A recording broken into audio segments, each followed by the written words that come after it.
Olá, bom dia a todos. Uma alegria estrear aqui o programa Hora do Consumidor.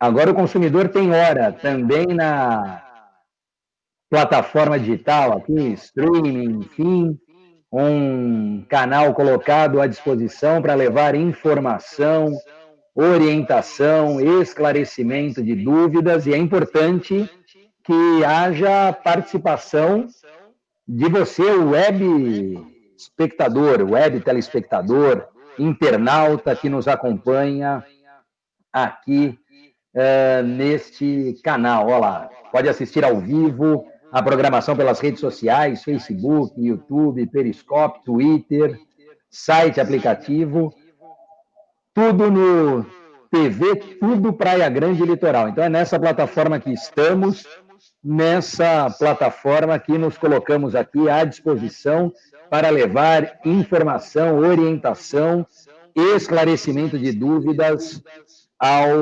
consumidor. Eu quero hoje começar o programa aproveitando aqui para falar um pouquinho sobre o direito do consumidor, e sobre essa criação, essa necessidade do direito do consumidor, como ele foi feito, como ocorreu aqui. Não sei se meu áudio assim fica bom, porque eu estou com retorno, estou me ouvindo, e aí me atrapalha. Se o meu áudio continuar bom assim, eu vou sem o fone para não ficar com o retorno aqui. Vamos ver se o pessoal da produção aí me dá um alô. Posso continuar assim? Tá ok o microfone não fica prejudicado? Não, então beleza. Então vou sem, para ficar sem o retorno. A gente precisa aqui aproveitar para dizer primeira coisa aqui, né, um ponto de partida para a gente estabelecer uma premissa é a seguinte: o direito do consumidor, ele existe muito antes do Código de Defesa do Consumidor. Não é? Muitas pessoas acham que o direito do consumidor só surgiu depois do Código de Defesa do Consumidor. Não, errado. A gente tem relação de consumo na sociedade há muito tempo. Agora, nós tínhamos essa situação acontecendo sem que houvesse uma lei específica para tratar disso. Então, antigamente, como é que se resolvia esse tipo de demanda, esse tipo de problema? Com o Código Civil de 1916. Então, o Código Civil do início do século passado era a ferramenta para a gente trabalhar e resolver problemas envolvendo os consumidores, as relações de consumo. E isso não dava muito certo, sobretudo depois da evolução da sociedade, né, da evolução das relações sociais, depois das grandes guerras que nós tivemos no século passado, né, a Primeira, a Segunda Guerras Mundiais, em que houve uma mudança muito acentuada e bastante veloz na forma de produção dos bens de consumo. Produtos passaram a ser produzidos em larga escala. E essa produção em larga escala permitiu que uma das partes se tornasse mais forte do que a outra. Né? Então, é importante dizer, o Código Civil, lá de 1916, do século passado, o Código Civil estabelecia na sua relação uma autonomia da vontade, dizendo mais ou menos o seguinte: olha, todo mundo tem a mesma força, todo mundo é livre, todo mundo é igual, e todo mundo consegue aqui estabelecer os pontos comuns do negócio, do contrato, daquilo que se vai estipular. E com base nisso, o Código Civil deixou de ser uma realidade. Por quê? Porque justamente depois desses grandes acontecimentos, em especial das grandes guerras, o que nós deixamos de ter, se é que um dia tivemos, né, lá no início do século passado, aqueles que fizerem uma pesquisa histórica, né, analisarem essa questão, verão justamente essa situação. Mas depois desse período, né, depois das grandes guerras, com certeza, se algum dia houve certa igualdade, com estes acontecimentos, alguém tomou uma posição aqui, alguém assumiu uma posição de protagonista, de elo mais forte nessa relação. E esse alguém, sem dúvida, passou a ser o fornecedor. Fornecedor ditava as regras, impunha a sua vontade e fazia a letra morta a autonomia da vontade. Tinha autonomia à vontade dele, fornecedor, mas não tinha autonomia à vontade da parte mais fraca do consumidor. Se a gente está falando alguma coisa meados do século passado, década de 50, 60, 70, isso não era muito diferente, não foi muito diferente, já caminhando para o final do século passado. Se a gente pegar os anos 80,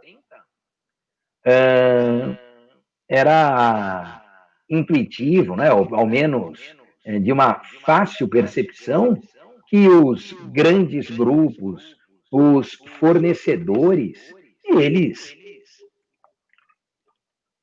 tinham, como ainda continuam tendo, mas eles tinham a supremacia da vontade, não a autonomia da vontade, mas supremacia da vontade. Supremacia da vontade de quem? Supremacia da vontade do mais forte. Novamente, supremacia da vontade do fornecedor. Então, um exemplo muito simples aqui. Imagine você, consumidor, pode ser agora, mas antes também, negociar ou tentar negociar com o seu gerente de banco, por exemplo, tentar negociar cláusulas, pontos desse contrato bancário. Será que se você falasse assim para ele, olha, eu preciso de um empréstimo, ou vou tomar aqui um financiamento, ou vou fazer um crédito consignado, qualquer serviço que o banco te coloque à disposição, você falar para ele assim, mas eu quero olhar primeiro o contrato, eu quero discutir algumas cláusulas desse contrato e, em especial, a taxa de juros eu quero negociar. Eu não quero uma taxa de juros, essa que vocês estão me oferecendo. Eu tenho essa força, eu tenho esse poder, eu tenho essa autonomia. Em outras palavras, a minha vontade a tal ponto é considerada? Então percebam que, nesse sentido, eu não tinha mesmo, como ainda não tenho, a possibilidade de discutir de igual para igual cláusulas de um contrato de consumo, um modelo de negócio ou determinados termos relacionados à aquisição de um determinado produto. A realidade que nós tínhamos e que nós ainda temos é essa. O que acontece ali? Na década de 80, com essa evolução social em especial, o Estado começa a tomar partido aqui nesse segmento, né? Começa a cair a ficha para o Estado. No seguinte sentido, o Estado passa a verificar que é mesmo necessária uma intervenção, não para ser parte na relação de consumo, porque o Estado, em regra, não é parte, não é, na relação de consumo. A gente aqui fala de uma relação de consumo, pegando o consumidor com um determinado fornecedor, um banco, operadora de telefonia, o comerciante, supermercado, enfim, o mercado de consumo de um modo geral. E no mercado de consumo de um modo geral, em regra, o Estado não se faz presente. Então, o desafio que se estabeleceu aqui, o desafio que se colocou ao Estado, era justamente o de fazer com que ele, Estado, elaborasse uma lei. E elaborasse uma lei que reconhecesse, primeiro, alguém que fosse mais fraco nessa relação, segundo, uma lei que, por reconhecer quem é mais fraco, o proteja. Então, nesse papel, nesse aspecto, o Estado passa a ser demandado, passa a ser provocado a criar essa tal lei. Quando isso acontece? Isso acontece na Constituição Federal de 1988. Constituição Federal de 88, lá no artigo 5º, inciso 32, diz que o Estado promoverá, na forma da lei, a defesa do consumidor. O Estado vai promover a defesa do consumidor. Como é que o Estado promove defesa do consumidor? O Estado promove defesa do consumidor elaborando uma lei, porque isso é papel do Estado, não cabe ao consumidor, aos particulares, à sociedade fazê-lo. Claro que a sociedade pode fazer, nós temos bons exemplos das chamadas leis de iniciativa popular, né? Inclusive as leis, as 10 medidas contra a corrupção, esse projeto nasceu, né, no seio popular. Mas aqui, quando coloca ao Estado esse dever de casa, o Estado acaba criando uma comissão de juristas, uma comissão de notáveis, para que eles elaborem uma lei protetiva ao consumidor. Isso acontece, a Constituição é de 88, 5 de outubro de 88, essa comissão inicia os trabalhos em 1989, e em 1990, a Dalva aqui participando, um programa muito bom, estava precisando de um programa assim. Dalva, fique à vontade aqui para interagir conosco, hein? Qualquer dúvida, pergunta. Eu estou aqui fazendo um apanhado só do surgimento do direito do consumidor, para deixar isso registrado como informação às pessoas também. Mas qualquer dúvida, qualquer pergunta, questionamento, a hora é agora, é a hora do consumidor. Mas então, em 1989, essa comissão de notáveis é constituída e elabora o anteprojeto do Código de Proteção e Defesa do Consumidor, que é o tão falado, tão conhecido Código de Defesa do Consumidor, que só nasceu em 1990, mais precisamente 11 de setembro de 90. Em 11 de setembro de 1990, a gente tem ali a elaboração, a promulgação desta lei. E uma lei, vamos aqui dizer, uma lei à frente do seu tempo. Tanto é assim que, se alguém tiver curiosidade de olhar depois o código, vai ver que as alterações que ele sofreu nestas 3 décadas, acabou de completar 30 anos o Código de Defesa do Consumidor, a alteração que ele sofreu foi uma alteração muito pontual. Foram alterações específicas, alterações relacionadas a temas pontuais, a temas específicos. Não se sentiu a necessidade, porque de verdade não há mesmo essa necessidade, em se elaborar uma nova lei, um novo Código de Defesa do Consumidor. E em 11 de março de 1991, o Código entrou em vigor. Então, 11 de setembro de 90, ele é promulgado, né, vira lei, e 11 de março de 91, começa a produzir efeitos na sociedade. O Código de Defesa do Consumidor, não apenas como tal, né, ou com esta ferramenta, Código de Defesa do Consumidor que coloca aqui um ponto muito importante que eu acho que vale a pena uma menção, um esclarecimento, que é justamente um esclarecimento relacionado ao início da proteção dos direitos difusos. Alguém vai falar, mas o que é isso? O que é direito difuso? Vamos traduzir aqui. É o código que inaugura a chamada proteção aos direitos coletivos. Direitos difusos são direitos coletivos, ou melhor, são direitos da sociedade. Quando a gente fala aqui em direito do consumidor, e esse me parece um ponto muito importante para a gente pensar, quando a gente fala em direito do consumidor, a gente fala de alguma coisa que pode repercutir individualmente. Eu estou com um problema com a minha, com a empresa de telefonia, eu estou com um problema com a empresa que disponibiliza aqui o meu sinal de internet, ou que me permite acesso lá aos canais a cabo, TV a cabo. Ok, é um problema individual. Ou estou com um problema com o banco, clonaram o meu cartão de crédito, debitaram valores na minha conta que eu não reconheço, contrataram serviços que eu não fiz, enfim, são, sem dúvida nenhuma, situações pontuais, situações individuais. Agora, Além destas questões individuais, o chamado direito individual do consumidor, nós temos, e esse foi o pulo do gato, nós temos questões que dizem respeito a um número indeterminado de pessoas.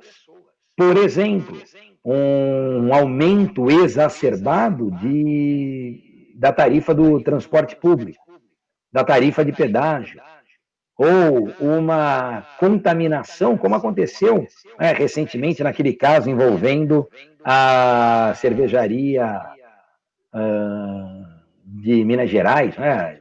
Acho que fica em Belo Horizonte, lá, enfim, a Belo Horizontina, não é? Da cerveja Belo Horizontina, que matou consumidores que ingeriram Becker, olha lá, a produção aqui está me ajudando, né?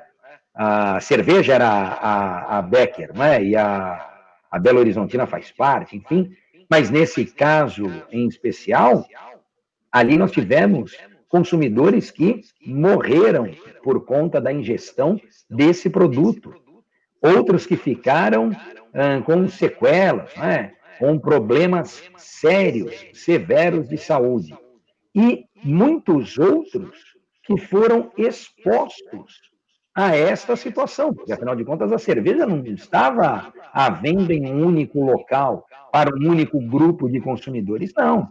Embora não fosse uma cerveja artesanal, não tivesse o alcance, a abrangência das cervejas mais tradicionais, vamos assim dizer, estas também, ou esta também, era vendida para um número considerável de consumidores. Percebam que eu tenho ali nessas ações, né, na possibilidade de ações coletivas, a, o desafio em proteger não um consumidor, mas uma coletividade de consumidores. Outro dia aqui na nossa região, acho que foi no litoral sul, não me lembro se era Itanhaém ou Peruíbe, o pessoal se queixava lá da coloração da água.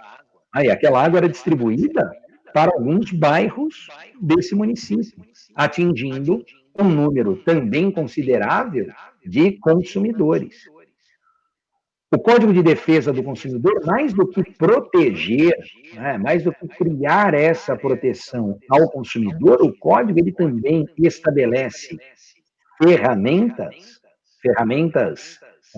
jurídicas, aqui, ações coletivas que permitem a proteção a todos estes lesados, a todas estas vítimas. Mais ou menos o seguinte, eu não vou, obviamente, ingressar com a ação de cada um destes consumidores prejudicados. Eu não vou fazer uma ação individual para cada um. O código permite a adoção desse mecanismo, dessa ferramenta, de uma ação coletiva, uma única ação que defende o interesse de todas as pessoas,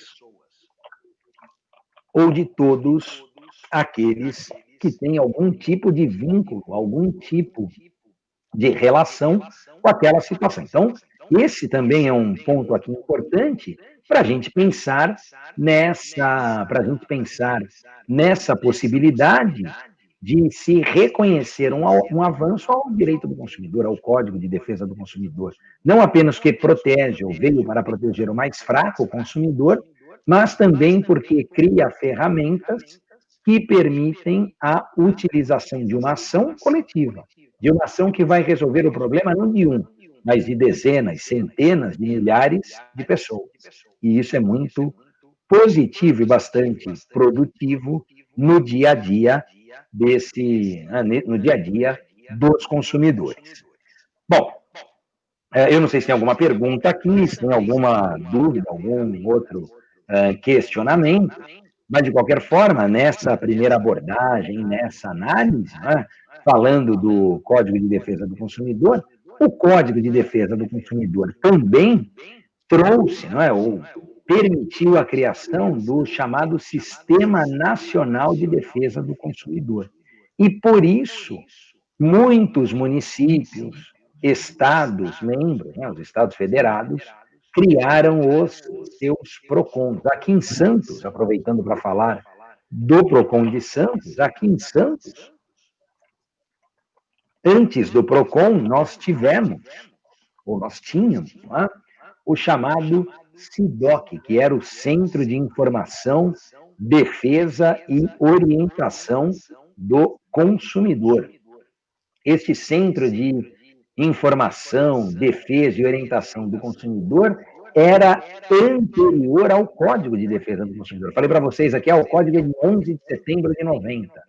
Pois bem, o SIDOC era de 27 de julho de 1990. Santos, aliás, era uma das poucas cidades que tinha um órgão de proteção ao consumidor antes mesmo de existir uma lei com essa característica, de existir uma lei com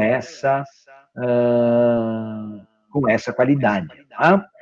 Além de Santos, salvo engano, Sorocaba também tinha um órgão municipal de defesa, de proteção ao consumidor, e no âmbito estadual já se falava aqui do PROCON, né, que veio lá do final da década de 70, passou todos os anos 80, depois, só em 95, salvo engano, virou uma fundação, como é até hoje, Fundação de Proteção e Defesa do Consumidor, o PROCON São Paulo. Mas o código, pessoal, o código ele permite a criação desse sistema, Sistema Nacional de Defesa do Consumidor, e não apenas na esfera administrativa, prefeitura, Estado, União, não é? A União, em 2012, criou a chamada Secretaria Nacional do Consumidor, a Senacom. Mas, além disso, o código fala da possibilidade de criação de delegacias especializadas. Então, nós temos em São Paulo a Delegacia do Consumidor. O código fala também da possibilidade de se criar órgãos do juizado especial. Nos juizados especiais, são os famosos juizados de pequenas causas. Nesses juizados especiais, a maior parte dos processos, a maioria das ações, diz respeito ao direito do consumidor. Trata de demanda envolvendo relação de consumo. Então, o código, de certa forma, também quis facilitar esse acesso. E, lógico, criou aqui algumas possibilidades para abreviar o caminho do consumidor. O consumidor antes tinha uma dificuldade muito maior de fazer valer os seus direitos. Mas hoje ele não tem? Tem. Só que se hoje é ruim, antes era muito pior. Se hoje é difícil, antes era impossível. Então, é importante a gente analisar a nossa realidade, mas não nos esquecermos do passado, porque antes do Código de Defesa do Consumidor, a sensação de injustiça era ainda mais aflorada, não é? Quantas vezes os consumidores que tinham razão não conseguiam provar o seu direito e ficavam a ver navios, ficavam ressarcidos. Eu gosto sempre de um exemplo ali, que eu conto, envolvendo um automóvel, né? Então, pegar um exemplo aqui da indústria automobilística, e imaginem vocês se antes do Código de Defesa do Consumidor eu desse o azar de comprar um carro 0 quilômetro que tivesse vindo com algum vício oculto, algum problema de fábrica, como a gente costuma dizer. E nesse problema de fábrica, a situação era simplesmente uma trinca, uma fissura na barra de direção. Enquanto eu usava o veículo na cidade, com baixa velocidade, não tinha problema. Mas quando eu peguei estrada pela primeira vez, esse veículo acabou me causando um acidente. Essa fissura aumentou, eu viro a direção e a roda não vira. Bom, acabei lá envolvendo um acidente, um exemplo hipotético, óbvio, mas só para ilustrar aqui essa situação. Vamos imaginar que foi um acidente que gerou prejuízo única e exclusivamente material. Eu só tive prejuízo patrimonial ali. Não fiquei ferido, não machuquei ninguém, menos mal. Bom, eu, obviamente, ciente dessa situação, o que faria? Resolveria, ou tentaria resolver com a montadora do veículo, socorrer, falar, olha, houve essa situação, esse acidente, até mesmo se eu tivesse seguro, lógico, se eu tenho seguro, primeiro eu vou resolver com a seguradora, mas isso pode me implicar na perda de bônus, no aumento do valor da renovação do seguro, um de pagar a franquia, enfim. Então, eu me reporto à montadora e falo, olha, aconteceu isso, né? Conta essa historinha lá, falo da fissura na barra de direção, bom, enfim. Eu precisava, antes do Código de Defesa do Consumidor, eu precisaria provar essa situação, precisaria provar esta tal fissura, este vício oculto, né, este problema oriundo da fabricação do veículo. Eu poderia provar? Talvez até pudesse, né, com uma prova pericial, só que prova pericial é uma prova cara. Preciso contratar o perito judicial, pagar os salários periciais, os honorários, né, do perito, para ele elaborar, analisar, elaborar a prova, enfim, a prova técnica. Dos consumidores, será que tinham essa condição? Estou pegando aqui do carro, mas pode ser exemplo lá do alimento intoxicado. Não é? Ingeri um alimento que não me caiu bem, que me intoxicou, me fez mal. Como eu provo que o meu mal-estar é em decorrência da ingestão daquele alimento? Mas era uma festa, outras pessoas também participaram, também passaram mal. Isso ajuda, sem dúvida. Mas e se não tiver isso com outras pessoas? Alguma coisa, não era uma festa, uma comida que eu pedi, que eu ingeri e que me causou uma intoxicação alimentar, por exemplo. Então, tem esse e tem lá o do carro. Como eu faço? Como eu fazia? Muitas das vezes, o consumidor que tinha razão não conseguia fazer essa prova e ficava a ver navio, né? Ficava ressarcido, a ação era julgada improcedente. O Código de Defesa do Consumidor fala primeiro o seguinte, que é possível inverter o ônus da prova. Eu posso, então, jogar essa obrigação, essa responsabilidade, a produção dessa prova para o fornecedor. No meu exemplo, para a montadora de veículo, no outro exemplo, para a produtora do alimento, para quem produziu aquele alimento que me causou intoxicação alimentar. Era um iogurte da marca tal. Então, a marca tal agora precisa mostrar, comprovar que aquele produto não estava estragado, que aquele produto estava em perfeitas condições, que o que me fez mal não foi o tal iogurte, pode ter sido alguma outra coisa que eu ingeri. Bom, além disso, o código avança num aspecto que é o seguinte, admite a chamada responsabilidade objetiva. O que é isso? Permite que o fornecedor seja responsabilizado sem culpa. Eu posso atribuir responsabilidade ao fornecedor, isto é, dever do fornecedor indenizar o consumidor, ainda que ele não tenha agido com culpa. Isso, sem dúvida, foi um divisor de águas, né? O antes e o depois na relação de consumo, na defesa do consumidor. Por quê? Porque muitas das vezes eu tinha o dano, eu tinha o nexo, eu tinha os requisitos necessários para falarmos da responsabilidade civil, mas eu não tinha o terceiro elemento, que era a culpa do fornecedor. Às vezes não tinha. Ou não tinha porque a prova era difícil, ou não tinha porque, propriamente, com culpa, o fornecedor não tinha agido. Então, se isso fosse necessário para gerar o dever de indenizar ao consumidor, este ficaria a ver navios. Então, nesse aspecto, o código avançou, o código aqui ganhou muito em relação a essa ocorrência, em relação a essa realidade, certo? Pessoal, a gente para por aqui nessa primeira parte, vamos para um rápido intervalo e voltamos para a segunda meia hora, segunda parte da Hora do Consumidor. É rapidinho, não saia daí, voltamos já. TV Tudo Praia Grande Litoral. Você sabia que uma das coisas mais poderosas da vida é o sorriso? Sério, o sorriso abre oportunidades, abre corações. Se você não sorri porque os seus dentes não estão 100%, tá faltando um ou outro, sorria que dá. Na Odonto Company, o pessoal é firmeza e vai colocar um implante para você. Agora, se você tá com cara de poucos amigos, presta atenção aí, ó. Quero vê-la sorrir, quero vê-la cantar.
A Sedial, Centro de Diagnósticos Médicos do Litoral, tem como missão oferecer diagnósticos confiáveis por meio de soluções tecnológicas, atualizadas e profissionais capacitados, visando o bem-estar de seus pacientes e clientes. Conquistar o reconhecimento público adotando normas e padrões segundo os melhores referenciais em nível nacional e internacional, que validem a melhoria contínua dos processos de gestão da Sedial.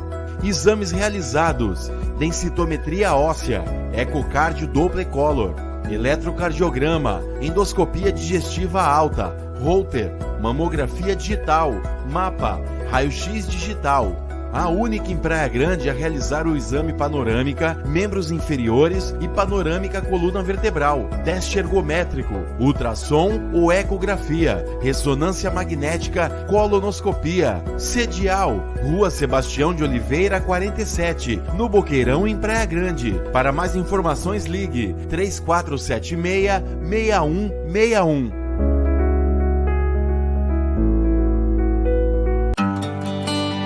TV Tudo Praia Grande Litoral.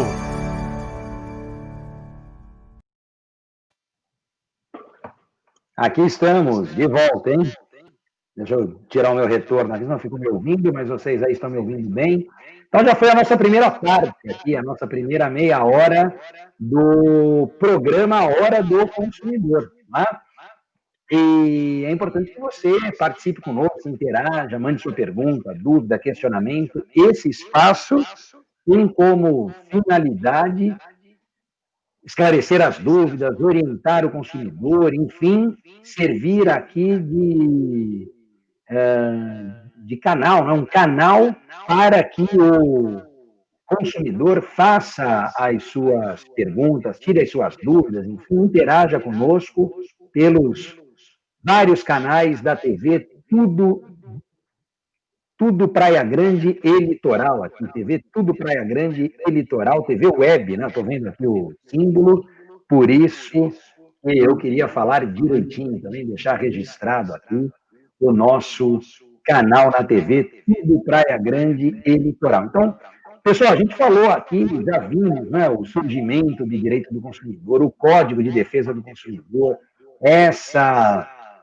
esse alcance que a legislação permitiu, o ganho, né, a qualidade que a legislação nos permitiu, e, obviamente, nesse caminhar, nós tivemos o incremento, a criação de muitos órgãos de proteção e defesa do consumidor. Dentre eles, talvez o mais conhecido, seja o PROCON, né? Ou sejam os PROCONs, são quase 1.000 PROCONs em todo o Brasil, né? Mais ou menos 980, 970 municípios com PROCON. Mas, mesmo assim, hoje, por conta das plataformas digitais, todos os consumidores, os 210 milhões de brasileiros, conseguem acesso a esses canais e, portanto, conseguem registrar as suas reclamações, conseguem aqui trabalhar estes pontos, estes questionamentos. Não é? Aqui o pessoal me fala da audiência aqui, pessoal que está participando, estão acompanhando aqui o programa, fiquem à vontade para enviarem as suas perguntas, mandarem as suas dúvidas. A ideia principal da Hora do Consumidor é dar voz ao consumidor.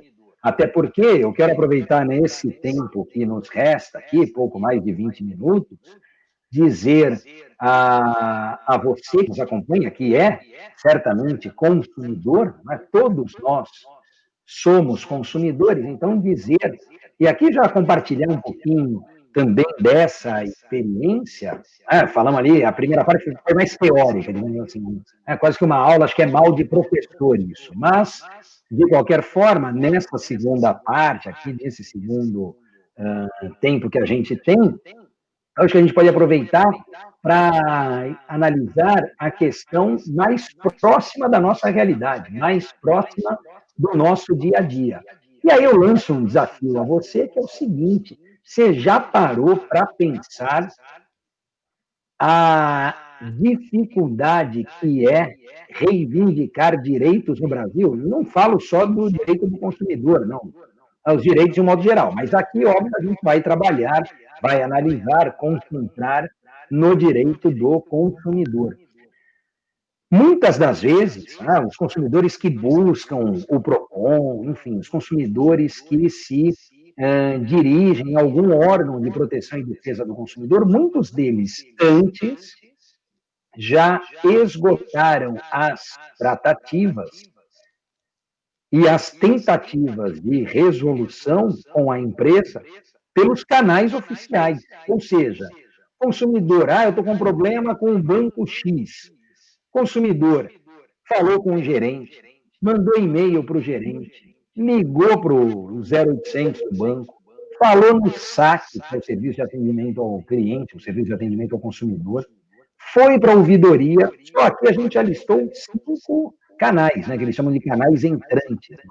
5 canais, 5 ferramentas para o consumidor tentar resolver o seu problema. E vejam só, 5 canais que não resolveram o problema. Aí o que o consumidor faz? Busca outra ferramenta, que busca um outro canal externo. Pode ser o Reclame Aqui, um site especializado nesse registro de reclamações e que muitas vezes colhe bons frutos disso, resolve, em muitos casos, a demanda do consumidor.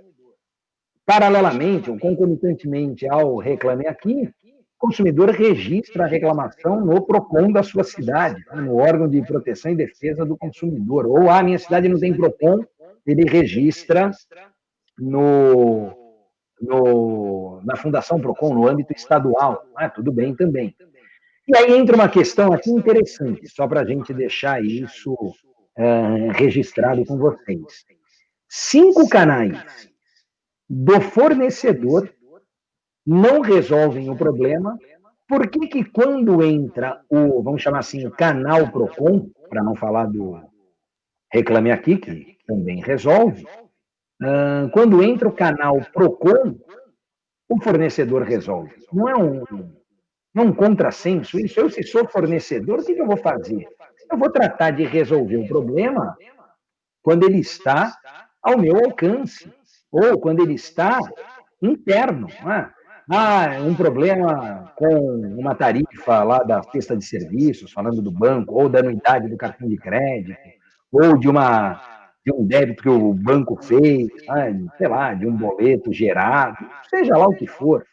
Ou fala que tem 10 dias sem juros no cheque especial, mas está cobrando nesse período. Alguma coisa que caracterize uma falha ali no serviço, se eu tenho 5 oportunidades para resolver internamente o meu problema, sem fazer com que alguém de fora, primeiro, se intere dessa ocorrência. Segundo, tenha que resolver a questão, eu vou resolver internamente, é óbvio. É melhor para todo mundo, para mim e muito melhor para o consumidor. Aliás, eu evito um desgaste, um atrito com esse meu cliente, com esse meu consumidor. Muitas das vezes, quando a gente recebe, agora a gente tem recebido menos os consumidores, né? A gente está fazendo o atendimento também online, o atendimento à distância, site, aplicativo, enfim, é a mesma coisa que o presencial, só que a gente faz à distância. Mas quando a gente recebia presencialmente, hoje, com hora marcada no Poupa Tempo, os consumidores são atendidos. A única coisa é que marcar antes para ver a disponibilidade e não gerar aquela aglomeração de pessoas. Mas, muitas das vezes, quando isso acontece, a gente vira para o consumidor e fala o seguinte: olha, a gente vai, então, entrar em contato com o fornecedor. E o consumidor vira e fala: mas eu já entrei em contato 5 vezes. Muitos levam uma lista de número de protocolo. Aquelas ligações quase que intermináveis, muitas delas sem qualquer resolutividade, ganho prático algum, e depois entra o PROCON, em muitos casos, resolve. Ora, por que o PROCON resolve? Por que o PROCON precisa resolver? Porque o PROCON pode multar. Tudo bem, mas a multa não é aplicada nesse momento, não é vamos dizer, uma consequência para essa falta de resolução prévia. A multa ela vai gerar um procedimento administrativo, um auto de notificação, um auto de constatação, depois um auto de infração. Não é assim, ou você atende ou eu vou te multar. Não existe isso. Tá? Se alguém pensa dessa forma, a realidade é totalmente diversa. A realidade é diferente disso. Então, não é pela multa, mas é porque é um órgão institucional, administrativo, tudo bem. Mas não é muito mais prático, rápido, fácil, e eu diria que aí é o que interessa ao fornecedor, não é muito mais barato ele resolver diretamente com o seu consumidor do que envolver uma terceira pessoa, do que envolver... Olha uma pergunta boa aqui da Dalva. Poderia falar um pouco sobre o Pix? Se é seguro fazer transferências de dinheiro? Vamos já aproveitar e falar na sequência aqui, Dalva. Então, nesse aspecto, não seria muito mais barato para o fornecedor resolver internamente a questão? E aí eu termino para já ir para a dúvida da Dalva sobre o Pix, deixa eu até anotar aqui, não é? Eu termino dizendo o seguinte, para então ir para a dúvida da Dalva, eu termino dizendo o seguinte: mais confuso do que tudo isso, ou mais complicado do que tudo isso, é que grandes empresas, os grandes fornecedores, acreditem,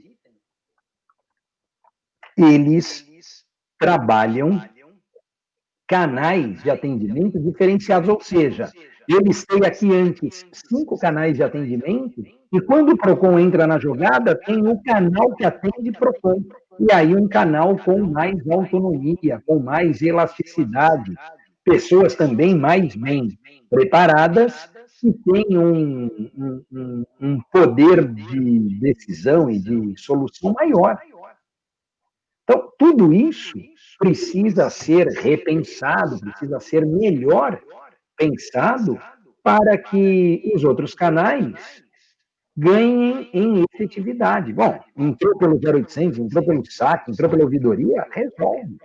Lógico, se é alguma coisa plausível, né? Não adianta, eu estou insatisfeito com o banco, eu quero que ele acredite na minha conta. Outro dia, veio uma pergunta dessa, né? O consumidor recebe lá aquela mala direta do gerente, do WhatsApp, tudo bem com você, com a sua conta, precisa de alguma coisa? E aí o consumidor responde, eu preciso de 10 mil reais lá na minha conta. É claro. Esse tipo de auxílio não dá para a gente dar razão ao consumidor, mas pleitos lá, questionamentos que são factíveis, que são viáveis, é muito mais fácil resolver no início, resolver na origem, matar o, né, como a gente diz, o mal pela raiz, já resolve isso de vez. Deixa eu ir para a dúvida da Dalva aqui em relação ao Pix, né? Se o Pix é uma boa alternativa, se é seguro fazer transferências a dinheiro. Dalva, primeiro eu te dizer o seguinte, né? Essa situação do Pix aqui, dessa transferência que é instantânea e sem custo, né? Salvo engano, a cada 10 o custo seria de 1 centavo, então isso vem, ao menos para as pessoas físicas, sem custo algum, de forma gratuita, né? Essa segurança que é o seu questionamento, passa pela mesma ideia aqui de segurança em relação ao que nós já temos quanto a TED e DOC, né? A transferência eletrônica disponível e o DOC, que é de um dia para o outro, enfim, só que tarifados. A ideia é disponibilizar uma ferramenta que faça isso sem custo ao consumidor. Eu diria mais até que em relação ao Pix, agora a gente tem o incremento ou a proteção da LGPD, né, da Lei Geral de Proteção de Dados. Então, um ponto que é importante é o seguinte: o consumidor, ele pode ser, não é, convidado a aderir, pode fazer essa adesão, mas isso é opcional dele, é uma opção do consumidor. Quanto a isso, Dalva, fique atenta ali. Eu tenho recebido, né, dos bancos que eu tenho conta lá, que eu sou cliente, esse convite também para fazer a adesão. Em um eu já fiz, em outros dois ainda não. Agora, não pode acontecer, ocorrer o inverso, assim, dos bancos nos colocarem como consumidores que aderiram ao PIX, sem que esta manifestação de vontade tenha partido do consumidor. Então, é importante ficar atento a isso para que não se inverta a ordem das coisas. Né? Não pode, então, o consumidor, não, o banco já cadastrou, o banco já incluiu, já tenho lá a adesão ao PIX, e depois eu preciso fazer a exclusão, como mais ou menos aconteceu na questão lá do cadastro de bons pagadores, enfim, não podemos inverter essa ordem. Com relação à segurança, tudo é muito novo ainda, mas pelo que apuramos, pelo que vimos e a informação que dispomos, que temos, a segurança é a mesma, de DOC e TED, o sistema, nesse aspecto, bastante seguro. Certo? Então, a gente já voou essa primeira hora aqui, não sei a produção aí, o que achou. Para mim, aqui passou muito rápido. A gente vai já se caminhando aqui para o encerramento, para os 10 minutos finais, não é? E eu quero aproveitar nessa... O pessoal fala, tá ótimo, precisa de mais. Vamos ver, os consumidores aqui, os web espectadores, os nossos internautas, é que vão depois dizer e repercutir esse primeiro programa. Mas aqui caminhando para o encerramento, e não apenas falando da questão do PIX, a gente já falou aqui da questão dos bancos, no geral, o consumidor precisa sempre estar atento a tudo e a todos. Né? Parece lugar comum, porque mas é importante. Essa cautela, esse zelo, essa atenção por parte do consumidor é muito mais eficiente do que qualquer atuação de PROCON, de órgão administrativo, de outros protagonistas nesse sentido. Eu falo, em especial, da questão relacionada também ao comércio eletrônico. No programa da próxima semana, a gente pode trabalhar sobre as compras online, falar desses temas, desses questionamentos. Mas, antes disso, já aqui em linhas gerais, deixar sempre o alerta para o consumidor desconfiar daquilo que parece um negócio da China. Entrei no site, tem uma TV de não sei quantas polegadas pela metade do preço da média praticada pela concorrente. Mas qual é o milagre? Como é que aquele... E às vezes um site que você nunca ouviu falar, aliás, na maioria das vezes, sites que não são conhecidos. Hoje é muito fácil, né, nessa questão de site, bolar ali um chamariz, um atrativo, dar a impressão de uma loja virtual sólida, verdadeira, quando, se a gente for analisar, às vezes nem existe essa loja virtual. A gente cansou de ver aqui consumidores que compraram celular, receberam tijolos no lugar do celular, vejam só. E aí, quando você vai ver o site não existe, era golpe, não tinha cartão, tinha que pagar no boleto. Mas o principal aqui que a gente fala, né, lá em outra área, na área do direito penal, a questão do crime de estelionato. Mas o estelionatário é um espertalhão, sem dúvida, né? É o golpista, tem uma boa lábia, está habituado a certas práticas. Agora, o estelionatário, ele só emplaca o seu golpe, ele só consegue aplicar o golpe porque tem alguém que quer ser mais esperto do que ele. E aí não dá certo, né? O famoso exemplo lá do bilhete premiado da loteria. Mas eu estou aqui com o bilhete premiado, agora saiu aqui 6 milhões, acho que a quina, né, da Sena, da Mega Sena, aqui em Santos. Eu estou com o bilhete premiado, olha, você tem 6 milhões lá para receber, mas você paga aqui 20 mil, 10 mil, 5 mil, enfim, está tudo certo. Como isso? Né? Que matemática é essa que não fecha? E a mesma coisa em relação a certas ofertas que são um atrativo, um chamariz para dor de cabeça depois. Né? Então, a gente também recepciona com certa frequência reclamações registradas por consumidores que são muito mais caso de polícia do que caso de PROCON.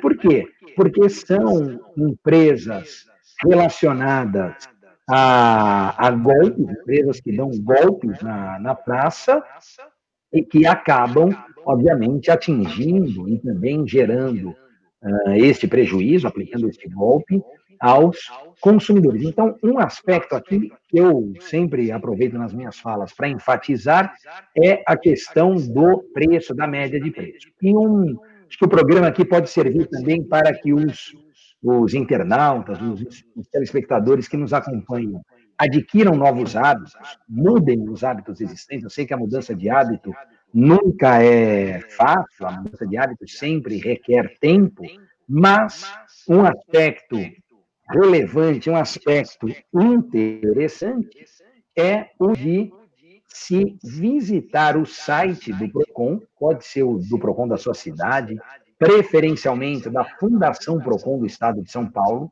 entra lá no procon.sp.gov.br e nesse site tem uma lista de lojas, né, de sites não recomendáveis. São quase 200 sites não recomendáveis. Já é um bom caminho para você evitar problemas, dores de cabeça com estes quase 200 endereços eletrônicos que geram algum tipo de problema ao consumidor. Ou o site não existe, ou o produto não chega, ou você pede A, recebe B, enfim, é dor de cabeça na certa. Então, é importante você ficar atento também a esta lista, atento a estes sites, para evitar dor de cabeça. Já fica aqui, ó, já está na tela.